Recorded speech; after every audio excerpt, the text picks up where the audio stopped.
Udinese, Udinese, Udinese. Ooh, I'm so scared. AC Milan versus Udinese. What?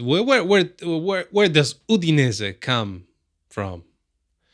Well, Udinese is in Friuli Venezia Giulia, which is located in the northeastern part of the beautiful, sexy boot that is Italy. Exactly here. So Udine is in Friuli Venezia Giulia, which is one of the reasons why the Udinese players are called Friuliani. The term actually Friuli comes from the Latin Forum Iuli, or Iulius from Julius Caesar, Giulio Cesare. And the forum basically was a public square reserved for the vending of goods, right? So it was a center of commerce in Roman times, basically. So what's good in Udine? What's good in Friuli? Well, a lot of stuff. The food, of course, always it's always the food with Italy. I really love the food of Italy. One of the most say iconic foods in Friuli Venezia Giulia, so Udine as well, is the frico. Frico, it's so good. Frico is basically a pie made of heated cheese and with potatoes, onions, but everybody has his own recipe for it. But I suggest that you try that if you ever go to Friuli Venezia Giulia or Udine or to an Italian restaurant that makes that. Also, as you can see, Udine is pretty close to the Alps. And if you like mountains and you like trekking and hiking, it is an incredible, beautiful area to go and do some hiking. You can actually go to the Alpi Carniche here and enjoy the panorama that you can find there. Also, an interesting thing is that in Friuli, they speak more languages than the average Italy. In fact, they speak Italian, Slovenian, German, and Friulano. Friulano, which is basically the dialect of Friuli Venezia Giulia, that is recognized as a language in Italy as well. And yeah, I don't understand Friulano. I can't understand many of the dialects in Italy, especially the strict one. It's hard for me to understand even like the Napoli dialect. Friulano is it's a totally different language. It's not Italian. It's Friulano. So, but what is there to see in Udine? Well, a very famous location is Via Mercato Vecchio, which is one of the most beautiful streets in the historic center. And you can't visit Udine without taking at least a couple of strolls under the beautiful arcades of this historic center. Recently, it got repaved, and the street went back to his past beautiful glory. This street, this Mercato Vecchio, was created during the Middle Ages as a market street. And the buildings that you will see were basically the homes of the first residents. They basically built the shops on the ground floor while having the living quarters in the upper floors. But then the market got relocated, while the name remained. If you hate people and you don't want to be in contact with people, you could take a look at the gardens in Udine. There are many gardens and they're all very relaxing and beautiful to walk in. For example, Giardino Ricasoli. There is Piazza San Giacomo, which is a great place to have breakfast and just take a look at the people that walk around. And then there's one of the most beautiful squares in Udine, Piazza Libertà, which was actually known as Piazza del Vino, or Square of the Wine. I wonder why. I do wonder why. Italy is a very beautiful country. Too bad that our political situation is not the best, but still is a great country to live in if you have the money. And if you are thinking about retiring and moving away from the country that you currently live in, Italy is a great choice. But let's talk football. Let's talk football because finally Serie A is back. These national breaks breaks me. Everything is so fragmented. Coaches, they don't have time to work with their players because they have to leave. It's a pain in the arse. So Udinese is actually doing quite well is above us in the Serie A table, and they're very strong when they play at home. This time they will come to Milan, and their away matches are so-so. They have one win, one draw, one loss. All of this is just to give myself a little bit of hope for what we are going to see with AC Milan, because I don't have expectations right now. I don't know what to expect.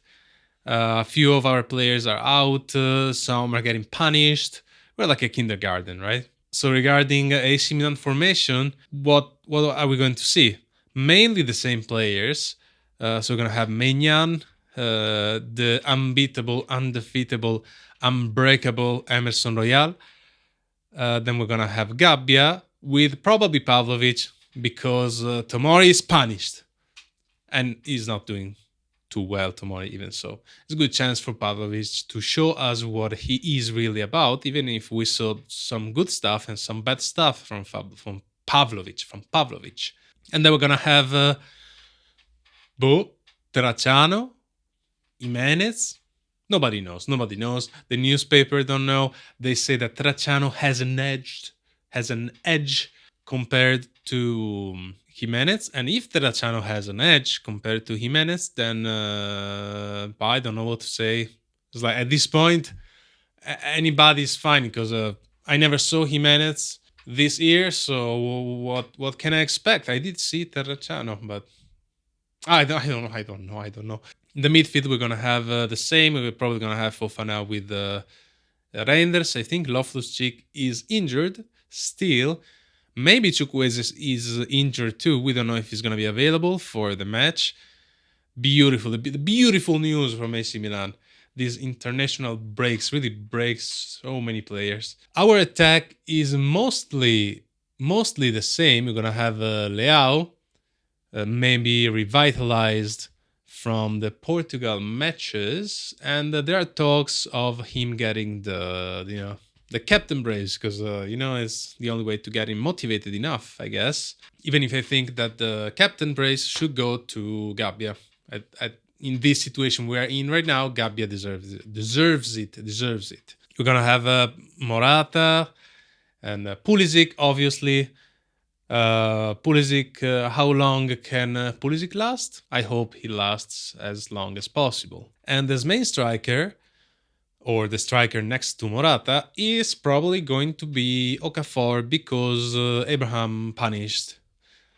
So I think then, I don't know, because even the newspaper knows nothing about the formation until the last minutes. So what can I know about this? Udine, they're gonna have their strikers on Tauvin and Lucca, which scored, I think, like 3 goals each, and they're very lethal, and that scares me a little bit, because Udinese is doing quite well, and I don't trust this AC Milan, even though after Fiorentina's defeat, this is again a crucial game for Fonseca. Every game is a crucial game for Fonseca, even if I think that even if we lose against Udinese or draw, we won't.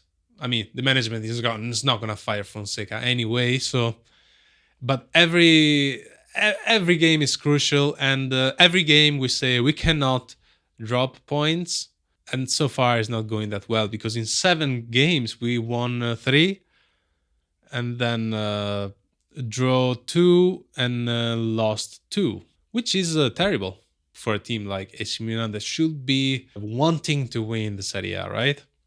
I do think that this is going to be like a close game, like either team will win by 1 goal, not too many goals, let's say, in that way. But of course, whatever I say is bullshit, basically. So don't trust me. If you bet and do betting stuff with football, never listen to what I say, okay? Never take any possible advice from what I say, okay? Because just don't. I don't want you to lose money.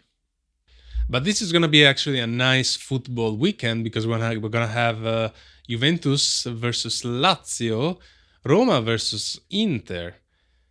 And yeah, I think that's it for the interesting matches. So this can be our chance if the other teams fails. Napoli probably is not gonna fail against Empoli, but if other teams fails, is gonna be our chance to get back into the top of the table of Serie A, because now we are sixth with Udinese above us. So this is our direct match to pass Udinese. Udinese has 2 points more than AC Milan. But if we win this, we're gonna be basically second with Inter. Udinese plays with a 3-5-2, so we're gonna have a very cluttered midfield. So let's see what is gonna happen and if our players can defeat Udinese. But we did defeat Inter with their 3-5-2, so maybe we can win against teams that play with a 3-5-2 with our 4-4-2 or 4-2-4. Anyway, I'll see you after the match. You have a nice day. Ciao, ciao, ciao, ciao.